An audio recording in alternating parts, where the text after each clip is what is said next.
আল্লাহ পাক বলেছেন, হে আদম সন্তান, আমি তোমাকে ভালোবাসি আর এটা আমার হক যে তুমিও আমাকে ভালোবাসবে।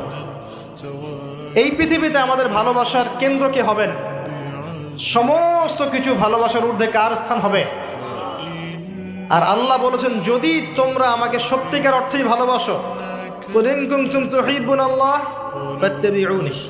যদি তোমরা সত্যিকার অর্থে আল্লাহকে ভালোবাসো, আল্লাহর ভালোবাসা পেতে চাও, তাহলে একটা কাজ করো। কি করো?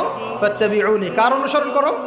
মুহাম্মদ রাসূলুল্লাহ সাল্লাল্লাহু আলাইহি ওয়াসাল্লাম। আপনি আর আমি আমাদের জীবনের প্রতিটা কাজ যদি মুহাম্মদ সাল্লাল্লাহু আলাইহি ওয়াসাল্লামের তরিকা মতো করি, আপনি প্রমাণ করে দিবেন, হে আল্লাহ, আমি তোমাকে ভালোবাসি, এবং আপনিও আল্লাহর ভালোবাসা পাবেন ইনশাআল্লাহ।